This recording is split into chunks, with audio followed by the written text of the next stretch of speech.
الحمد لأهله والصلاة لأهلها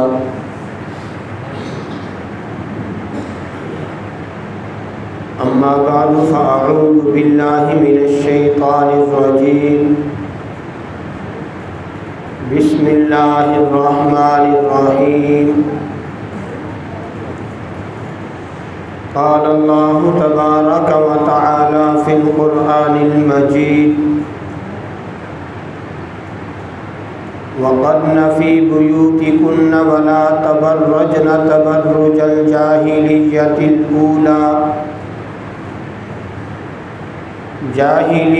الأولى وأقمنا الصلاة وآتينا الزكاة وأطعنا الله ورسوله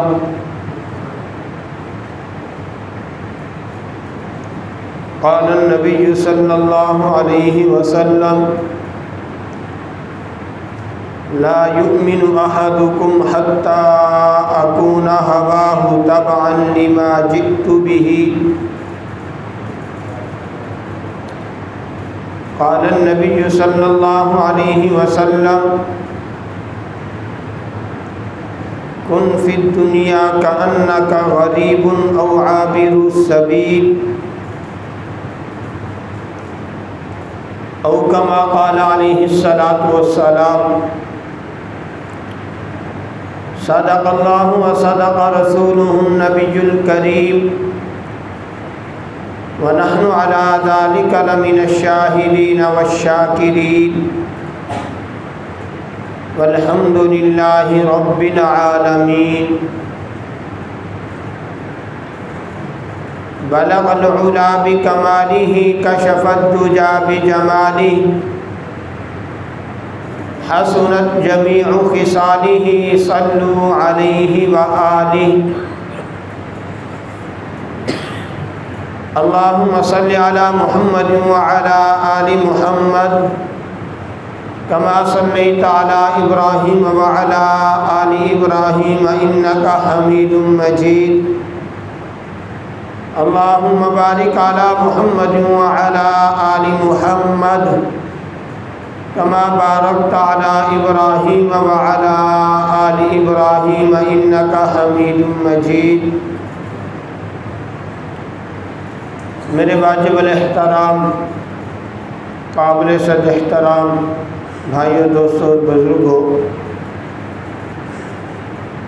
قرآن مجید فرقان حمید میں سے ایک آیت مبارکہ کا کچھ حصہ اور شان والے نبی عظمت والے نبی صلی اللہ علیہ وسلم کے مبارک فرامین میں سے دو فرمان مبارکہ تلاوت کیے ہیں۔ دعا کیجئے کہ رب العالمین حق سچ کہنے کی توفیق نصیب فرمائے اور فریقین کو اللہ عمل کی سعادت نصیب فرمائے۔ میرے دوستو، یہ ذی قعدہ کا مہینہ ہے اور اس مہینے میں پردے کے احکامات نازل ہوئے۔ اسی مناسبت سے میں کوشش کروں گا کہ چند باتیں عرض کروں تاکہ رب العالمین فریقین کو عمل کی سعادت نصیب فرمائے اور ہمارا معاشرہ ایک صحیح معاشرہ بن جائے۔ ہمارے معاشرے میں جیسے مدینے کے اندر 100% پردے کا ماحول تھا، اللہ کرے کہ ہمیں بھی وہ نصیب ہو جائے۔ میرے دوستو، ایک بات سمجھ لیجیے کہ قرآن مجید کے اندر جتنے بھی اوامر آئے ہیں، جتنے بھی احکامات آئے ہیں، ان کو صحیح طور پر اپنی زندگی کا حصہ بنانا یہ فرض ہے۔ قرآن مجید کے اندر نماز کا حکم آیا، نماز فرض ہے۔ زکوٰۃ کا حکم آیا، زکوٰۃ فرض ہے۔ حج کا حکم آیا حج فرض، روزے کا حکم آیا روزہ فرض، جہاد کا حکم آیا جہاد کرنا فرض، وَأَطِعْنَا الرَّسُولَ آقا صلی اللہ علیہ وسلم کی اطاعت کا حکم آیا، آقا صلی اللہ علیہ وسلم کی اطاعت کرنا فرض۔ اسی طرح پردہ بھی فرض ہے، پردہ بھی فرض ہے۔ اور ہمارے معاشرے میں اللہ ہمارے حال پر رحم فرمائے، بس جب باہر جانا ہو تو پھر تو کچھ نہ کچھ اہتمام، باقی گھر میں کچھ بھی نہیں۔ حالانکہ میرے دوستو شرعی احکامات کے طور پر شریعت یہ کہتی ہے، ایک ضابطے کے طور پر، قانون کے طور پر بات عرض کرتا ہوں کہ اگر وہ عورت جس کا کسی مرد سے نکاح ہو سکتا ہے اس سے پردہ کرنا فرض ہے، خلاصے کے طور پر عرض کر رہا ہوں، یعنی یوں سمجھ لیجئے کہ جس کے ساتھ نکاح ہو سکتا ہے اس سے پردہ کرنا کیا ہے؟ فرض ہے۔ وہ ماموں زاد ہو، خالہ زاد ہو، چچا زاد ہو، جو بھی ہو، پھپھو زاد ہو، جن سے نکاح ہو سکتا ہے ان سے پردہ کرنا کیا ہے؟ فرض ہے، ایک بات۔ دوسری بات یہ ہے کہ گھر کے اندر اگر 10 بھائی ہیں، بڑے بھائی کی شادی ہو گئی، دوسرے کی شادی ہو گئی، اب بڑے بھائی کی بیوی کا پردہ چھوٹے بھائی سے فرض ہے۔ توجہ کیجیے، دیور ہو یا جیٹھ ہو اس سے بھی پردہ فرض ہے۔ اور ہمارے معاشرے میں تو اللہ ہمارے حال پر رحم فرمائے، اس چیز کا تصور ہی نہیں۔ تو اس وجہ سے میرے دوستو مسائل کو سمجھنا، مسائل کو اپنی زندگی کا حصہ بنانا، اس کی کوشش کرنا، اور یہ کوئی مشکل نہیں ہے، بالکل آسان ہے۔ بس ضرورت اس چیز کی ہے کہ میں اور آپ نیت کریں، میں اور آپ عزم کریں۔ تو میرے دوستو اب پردہ آقا صلی اللہ علیہ وسلم کے دور میں، نبی صلی اللہ علیہ وسلم کے دور میں، آقا صلی اللہ علیہ وسلم کی بعثت سے پہلے مکہ کے اندر حالات کیا تھے کہ عورتیں باہر جانے کے لیے باقاعدہ زیب و زینت کا اہتمام کیا جاتا، باقاعدہ صاف ستھرے اچھے کپڑے پہننے کا اہتمام کیا جاتا، خوشبو لگانے کا اہتمام کیا جاتا، اور گھر کے اندر وہی بوسیدہ کپڑے۔ آج ہمارے معاشرے میں وہی چیز ہے۔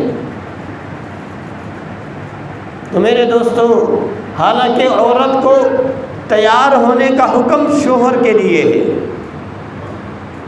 شوہر کے لیے مولانا لقمان علی پوری رحمہ اللہ بڑا عجیب جملہ ارشاد فرمایا کرتے تھے کہ پے دے گھر آون دا ٹائم تھیوے تے بھونڈڑ بڑ بن دیے، شاپنگ کرن منجنا ہوئے تا ملہار سنگار دیکھو۔ تو بہرحال میرے دوستو اس کے اندر ہمارا اپنا قصور ہے کہ ہم نے اپنے گھروں میں دین کی باتیں نہیں کی، دین کے تذکرے نہیں کیے، ہم نے دین کی باتوں کو تعلیمات کی صورت میں بیان نہیں کیا، ہم نے نماز کو بیان نہیں کیا، روزے کو بیان نہیں کیا، اور جب بنیادی چیزیں بیان نہیں کی پردے کو تو ہم نے فرض ہی نہ سمجھا۔ وَقَرْنَ فِي بُيُوتِكُنَّ، یہ حکم جو ہے براہ راست میرے اللہ نے ازواج مطہرات کو فرمایا، امہات المؤمنین، میرے نبی صلی اللہ علیہ وسلم کی بیویاں، امت کی مائیں۔ یہ پورے پچھلے 2 رکوع تقریباً، آگے بھی 1-1.5 رکوع انہی احکامات کے اندر ہے کہ براہ راست میرے اللہ ازواج مطہرات سے مخاطب۔ اور پھر آج یہ بھی مغالطہ ڈالنے کی ضرورت پیش آ گئی کہ یہ جو احکامات آئے ہیں یہ تو صرف ازواج مطہرات کے لیے تھے، امت کے لیے نہیں۔ اب ذرا سوچنے کا مقام ہے کہ جن کو میرے نبی کی صحبت نصیب ہے، جو میرے نبی کی صحبت میں ہیں، جو میرے نبی کی تربیت میں ہیں، جو میرے نبی کے زیر سایہ ہیں، میرے نبی کے ہر وقت زیارت کر رہی ہیں، ان کو تو پردے کی ضرورت۔ آج 1400 سال کے بعد ایک آدمی کہے کہ دل پاک ہونا چاہیے، دل کا پردہ ہے، ظاہر کا کیا پردہ؟ کہ نعوذ باللہ نعوذ باللہ، آج کی میری ماں بہن ازواج مطہرات سے زیادہ پاکیزہ ہے؟ تو ان مغالطوں میں پڑھنے کی ضرورت نہیں ہے۔ توجہ سے سمجھ لیجئے، اس نیت سے سمجھیے کہ انشاءاللہ ثم انشاءاللہ پچھلی زندگی پر ندامت کے آنسو بہائیں گے، آئندہ کی زندگی میں اپنے گھروں میں 100% پردہ لازم قرار دیں گے۔ کیونکہ میرے دوستو، ایک حدیث مبارکہ کے اندر آتا ہے کہ ایک عورت اللہ کی بارگاہ میں کھڑی ہو کر شکایت کرے گی کہ اللہ، میں اپنے گھر میں اگر کام نہیں کرتی تھی، میرا شوہر مجھے ڈانٹتا تھا، میں اگر وقت پر کپڑے استری نہیں کرتی تھی مجھے ڈانٹ پڑتی تھی، صفائی نہیں کرتی تھی مجھے ڈانٹ پڑتی تھی، کھانا صحیح نہیں بنا مجھے ڈانٹ پڑی، آقا اللہ میں نے سالہ سال تک نماز چھوڑ دی، کبھی شوہر نے مجھ سے پوچھا بھی نہیں نماز پڑھی ہے یا نہیں پڑھی؟ اللہ میں پردہ نہیں کرتی تھی، میرے شوہر نے مجھے کوئی نہیں سمجھایا، بلکہ مجھے کہہ دیا یہ تو تیرا چچا زاد ہے۔ تو میرے دوستو سوچئے ہم اس وقت اللہ کو کیا جواب دیں گے؟ آج اللہ نے موقع دیا ہے، آج اللہ نے چانس دیا ہے، اور پھر یہ بے پردگی کا سیلاب آیا کیسے؟ بے پردگی کی لہر آئی کیسے؟ یہ میرے جو بزرگ حضرات بیٹھے ہوئے ہیں، ان حضرات کو بخوبی علم ہوگا کہ آج سے 30 سال پہلے، 40 سال پہلے اس چیز کا تصور بھی نہیں تھا جو آج ہمارے بازار کا ماحول بن چکا۔ یعنی گھر کی عورت گھر سے باہر نکلے بغیر کسی برقعے کے، بغیر کسی بڑی چادر کے، آج سے 40 سال پہلے، 55 سال پہلے، 50 سال پہلے اس کا تصور نہیں تھا۔ میں غلط تو نہیں کہہ رہا؟ بزرگ حضرات بیٹھے، ایسے ہی تھا یا نہیں تھا؟ آج یہ بے دینی کی آگ کیسے لگ گئی؟ آج میری ماں بہن کو غلط گائیڈ کس نے کر دیا؟ ذرا توجہ چاہتے ہوئے عرض کروں گا کہ یہ سیلاب مغرب سے آیا ہے، یہ سیلاب اس ٹی وی سے آیا ہے جو ہم نے گھروں کے اندر لے کر رکھی ہے، یہ سیلاب اس ڈش انٹینا سے آیا ہے جو ہم نے باقاعدہ سرمایہ خرچ کر کے اپنے گھر کے اندر لا کر رکھا ہے، اور میری بہن نے، میری ماں نے، میری بیٹی نے وہاں سے پروگرام دیکھے، وہاں پر ڈرامے دیکھے، وہاں پر فلمیں دیکھی، اور وہی اپنے معاشرے کے اندر اس نے نافذ کر دی۔ اور مغرب چاہتا کیا تھا؟ مغرب نے یہ چال چلی کیوں؟ انتہائی معذرت سے عرض کروں گا، اگر میرا کوئی جملہ سخت لگے تو میں پہلے ہی معذرت خواہ ہوں۔ مغربی لوگوں نے، بے دین لوگوں نے یہ جائزہ لیا، یہ غور و فکر کیا کہ ہم سالہ سال تک کاروبار کے سلسلے میں، کام کے سلسلے میں باہر جا کر رہتے ہیں، اور بشری ضروریات کے لیے بڑی پریشانی ہوتی ہے، بیوی کو بھی ساتھ نہیں لے جا سکتے کہ وہاں رہائش کے مسئلے ہیں، تو اس کا کوئی آسان حل تلاش کرنا چاہیے۔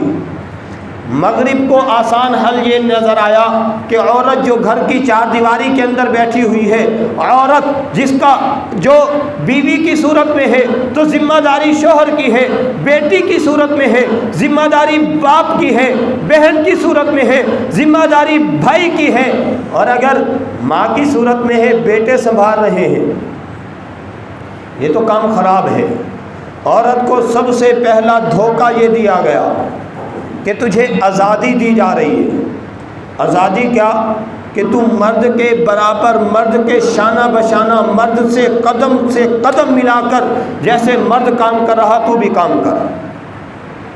اب ذرا توجہ کیجئے، جو میری بہن کہتی ہے کہ میں اپنے شوہر کا کھانا گرم نہیں کر سکتی، اپنے شوہر کو کھانا بنا کر نہیں دے سکتی، اپنے بیٹوں کا خیال نہیں رکھ سکتی، اپنے بھائیوں کا خیال نہیں رکھ سکتی، وہی میری ماں، وہی میری بہن، وہی میری بیٹی جب نوکری کے لیے جاتی ہے، دفتر کے اندر ہوس زدہ نگاہوں کا نشانہ بھی بنتی ہے، اور پورے دفتر کے اندر کسی کے سامنے چائے پیش کر رہی، کسی کے سامنے کھانا پیش کر رہی، وہاں شرم حیا نہیں ہوتی؟ یہاں تو اسلام کہتا ہے کہ صرف 5 آدمیوں کا کھانا تیار کرنا ہے، اور جن کے لیے تیار کرنا ہے ان کے دل کے اندر آپ کی عزت ہے، ان کی آنکھوں میں آپ کے لیے شرم حیا موجود ہے۔ اور جب میری ماں، جب میری بہن، جب میری بیٹی ایئر ہوسٹ بنتی ہے، جہاز کے اندر 500 مسافر ہیں، ایک ایک کے پاس جا کر اس کے سامنے مسکرا بھی رہی ہے، تو میرے دوستو یہ عزت کا جنازہ نکلا ہے جو اس کو آزادی ملی ہے۔ اور پھر مغرب میں ہوا کیا؟ صرف یہیں بس نہیں ہو گئی، بلکہ مغرب اس سے ایک قدم آگے کی طرف بڑھا کہ جب عورت گھر سے نکل آئی اس کی عزت پامال ہو گئی، اس کا نظریہ پامال ہو گیا، اس کی عزت محفوظ نہیں رہی۔ پھر اس سے اگلا ٹاپک کیا بنا؟ اس سے اگلا حصہ یہ بنا کہ اب عورت جس کی ذمہ داری شوہر نے اٹھانی تھی، جس کی ذمہ داری باپ نے اٹھانی تھی، جس کی ذمہ داری بھائی نے اٹھانی تھی، وہ اس کو اپنے کندھوں پر خود اٹھانا پڑ گئی۔ اور میرے دوستو، میرے اللہ نے عورت کو بھی بنایا ہے، مرد کو بھی بنایا ہے، ہر ایک کو علیحدہ علیحدہ بنایا ہے۔ مرد کو قوا کے اعتبار سے مضبوط بنایا ہے، عورت کو کمزور بنایا ہے۔ مرد انتہائی زیادہ محنت کر سکتا ہے، عورت نہیں کر سکتی۔ اور پھر اسلام نے عورت کو جتنا تحفظ دیا ہے، رب کعبہ کی قسم کہیں اور اس کا تصور ہی نہیں ہے۔ اسلام نے بتلایا ہے کہ اگر عورت ماں کی صورت میں ہو، الجنت تحت اقدام الامہات، اس کے پاؤں کے نیچے جنت تلاش کرو۔ اگر عورت بیٹی کی صورت میں ہو، میرے نبی صلی اللہ علیہ وسلم کا ارشاد سنیے، فرمایا کہ جو میری امت کا فرد اپنی کسی بیٹی کی، اپنی 3 بیٹیوں کی صحیح طور پر تربیت کر دے، اس کو معاشرت بھی سکھا دے، اس کو دین بھی سکھا دے، اور اس کی صحیح طور پر شادی کر دے، میں محمد اس کے لیے جنت کا ضامن ہوں۔ صحابہ نے عرض کی، صحابہ کی امت پر بڑے احسان ہیں۔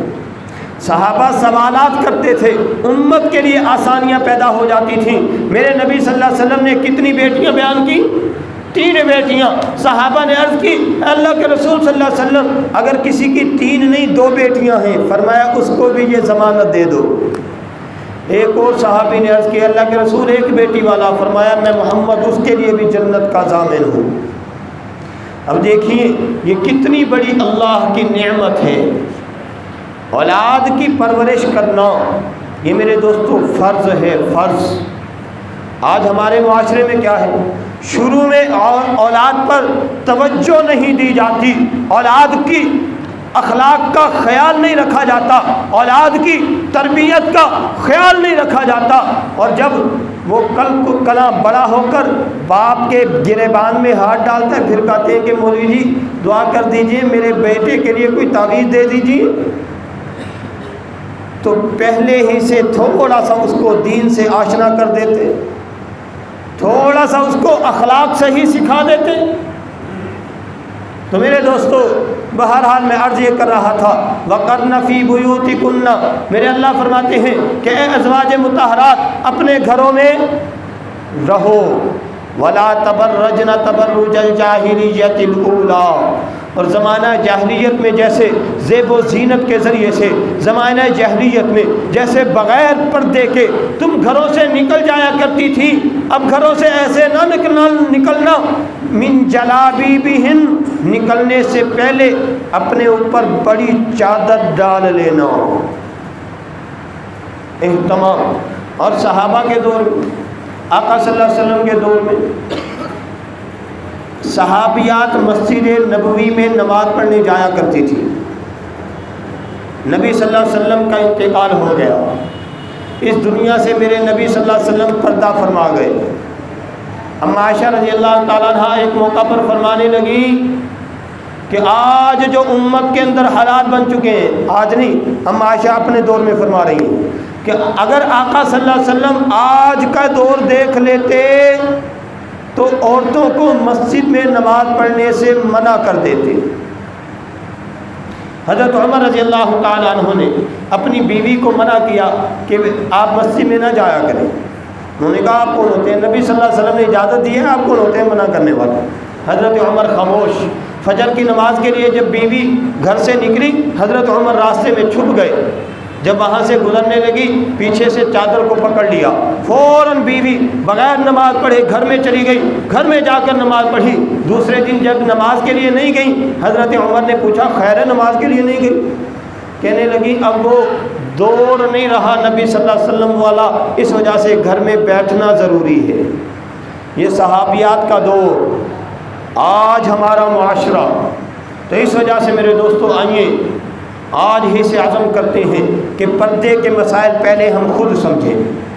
اگر خود نہیں سمجھنے تو پھر بنات کے مدرسوں میں اپنی بیٹیوں کو بھیجیے، اپنی بیویوں کو بھیجیے، جماعت کے ساتھ بھیجیے، اوقات لگوائیے تاکہ وہ دین سیکھیں، تاکہ صحیح طور پر اپنی زندگیوں میں دین کو زندہ کریں۔ بہرحال میں عرض کر رہا تھا، مغربی معاشرے نے یہ آگ لگانے کی کوشش کی کہ ہماری ضروریات باہر جا کر پوری نہیں ہوتی تو کیا کیا جائے، عورت کو گھر کے اندر بیٹھی ہوئی ہے، اس کو بازار کی زینت بنا دیا جائے۔ جب یہ بازار کی زینت بن جائے گی ہر چیز آسان ہو جائے گی۔ اب مغرب کے اندر یہ چیز تو آسان ہو گئی، لیکن یقین جانیے اگر آپ وہاں پر سرکاری جو اندراج ہیں، سرکاری جو ان کے دفتروں کے اندر ریکارڈ پڑا ہوا، وہ جا کر چیک کر لیجئے، بیٹے کا نام لکھا ہوا، آگے ماں کا نام ہے، باپ کا نام نہیں ہے۔ کیوں؟ کیونکہ ماں کو بھی نہیں پتا کہ اس بچے کا باپ کون ہے، پتہ نہیں کتنے آئے کتنے گئے۔ اور بیٹے سے جب کوئی پوچھے گا تو وہ 8 آدمی 10 آدمی تلاش کرنے کے بعد بھی اپنے باپ کا نام نہیں بتا سکے گا۔ اور یہ چیز اچانک نہیں آ گئی، آہستہ آہستہ ان کے نظام کو تباہ کیا گیا۔ آج وہی چیز ہمارے اوپر مسلط کرنے کی کوشش کی جا رہی ہے، لیکن انشاءاللہ ثم انشاءاللہ ہم اس کوشش کو کامیاب ہونے نہیں دیں گے۔ کوشش کریں گے یا نہیں کریں گے؟ کون کون تہیہ کرتا ہے کہ انشاءاللہ اپنے گھروں میں 100% پردہ نافذ کریں گے، مسائل سیکھیں گے، مسائل سمجھائیں گے؟ اور میرے دوستو یاد رکھیے، میرے نبی صلی اللہ علیہ وسلم نے ایک موقع پر ارشاد فرمایا کہ عورت جو ہے یہ نرم دل ہے، عورت نرم دل ہے اور جلدی مائل ہونے والی ہے، جلدی دھوکے میں آنے والی ہے۔ النساء حبائل الشیطان، فرمایا کہ یہ عورتیں جو ہیں یہ شیطانوں کا جال ہیں۔ اور دوسرے موقع پر فرمایا کہ عورتیں جو ہیں یہ انسان کی بائیں پسلی سے پیدا ہوئی ہیں، اور پسلی جو ہے یہ ٹیڑھی ہے، پسلی ٹیڑھی ہے۔ تو اگر پسلی کو سیدھا کرنے کی کوشش کریں گے تو ٹوٹ جائے گی۔ اگر ہم سختی سے عورت کو دین سکھانے کی کوشش کریں گے تو ہمارا گھر ٹوٹ جائے گا۔ سختی کرنے کی ضرورت نہیں ہے، میانہ روی سے، پیار محبت سے، اخلاق سے، بار بار تعلیمات سے، صحابیات کے واقعات سے جب ہم بار بار تذکرہ کریں گے، قرآن و حدیث کا تذکرہ کریں گے، اللہ کے احکامات سنائیں گے، نبی صلی اللہ علیہ وسلم کے احکامات سنائیں گے، اور ازواج مطہرات کے صحابیات کے واقعات پڑھ کے سنائیں گے، یقین جانیے وہ ہم سے پہلے متاثر ہو چکی ہوگی۔ کچھ عرصہ پہلے، وقت مختصر ہے، اسی پاکستان میں عدالت کے اندر ایک آدمی نے مقدمہ دائر کیا کہ یہ فضائل اعمال اس کی وجہ سے لوگوں کی زندگیاں خراب ہو رہی ہیں، اس پر پابندی لگا دی جائے۔